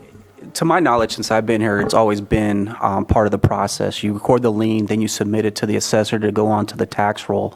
At that time, it's my understanding they won't set partial payment. You have to pay the full amount at that time. If they don't, that's when the 5-year clock starts ticking to a tax delinquency lien sale. I'm not sure what the time, kind of going to the point of your question, I believe, is right now, we haven't explored a debt collection agency. I don't know what it looks like. I don't know what the processing times are. I don't know what the success or the recovery rate is. But it is something that we can look into, and it's something that we should examine all the tools that are offered to us by the ordinance and see what's most beneficial for us, because waiting 5 years to potentially recover our funds is a long time. And with inflation, it kind of erodes the cost of the value of the money. And those are funds we need today, and we need to recover them in an expedited manner so we can use those funds for other properties that are not adhering to compliance. So I want to ask Mr. Guintivano, did you want to speak on what was mentioned or just checking in? So we could certainly look into that. The case that was cited, I'm not sure if our staff from the county counsel's office already looked at that case, but I'll certainly follow up with code enforcement, CDD. Okay, thank you very much. Quick question, and I appreciate the question from Supervisor Green. We're looking for outcomes overall. I don't think there was I think that was already mentioned. Appreciate the work that is done. We need to clean up these properties, but we want to make sure you have the funding to continue to clean up those properties. Any fines that are coming along with this case? So at this time, this case was done about a year ago. We were still working on fines at the process. Given the, I guess, the frustration of the surrounding community at this property here, there's a bigger context, but this issue is only germane to this property here. Due to the frustration of the community, we just went and decided we had to abate it, went ahead and moved forward with the abatement process. The property owner does have other properties, some recently that were issued notices of violation, so we are going through that. Our initial process is to start with the fines to see if that compels the property owner to move forward. Abatements are a last step toward, or a step further along in the process.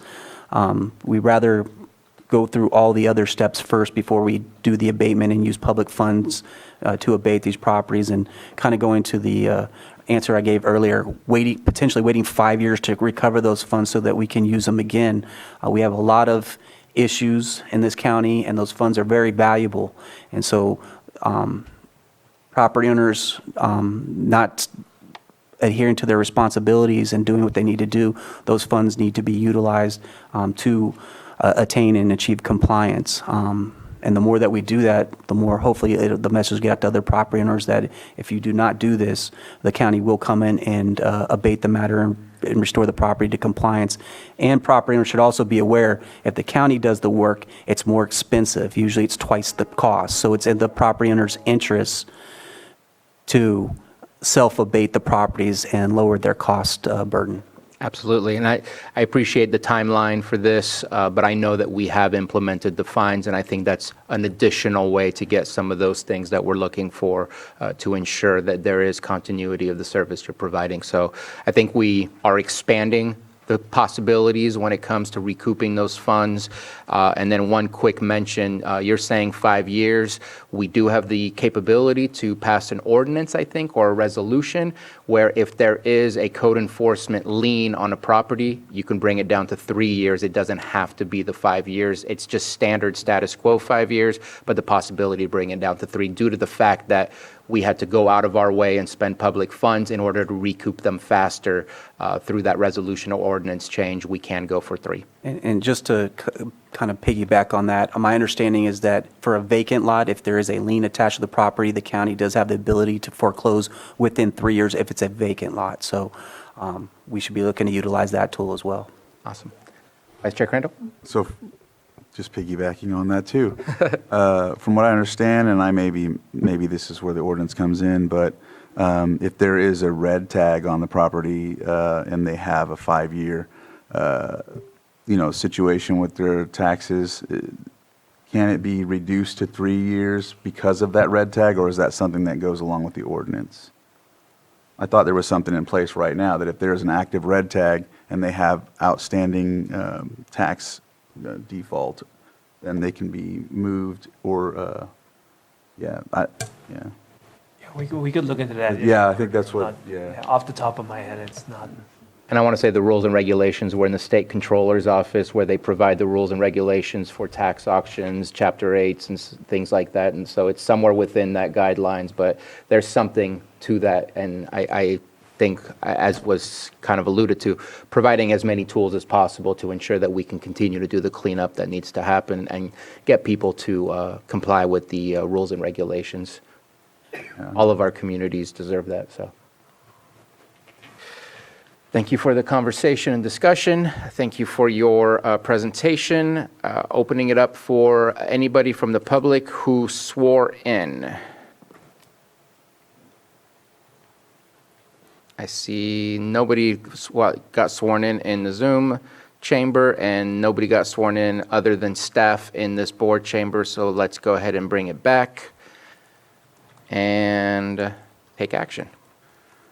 Mr. Chair, I move to approve a lien in the amount of $866.04 and direct staff to record the lien against the property with the Lake County Recorder's Office and deliver recorded lien to the county auditor, who shall enter the amount of the lien on the assessment roll as special assessments.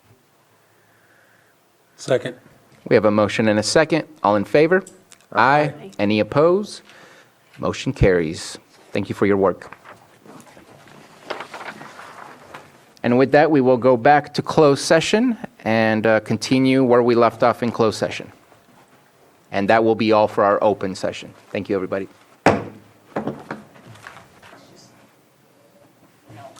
All right, good afternoon. I apologize. When we went back to closed session, I said that we were done with our open session, but we are coming out of closed session with action. And so, Vice Chair Crandall, I believe you have the action. Yes, Mr. Chair, I move to approve the settlement of Cordova versus County of Lake et al. In the amount of $50,000. Second. We have a motion and a second. All in favor? Aye. Any opposed? Motion carries. And with that, we are done with our meeting today. Have a good afternoon. Have a great day.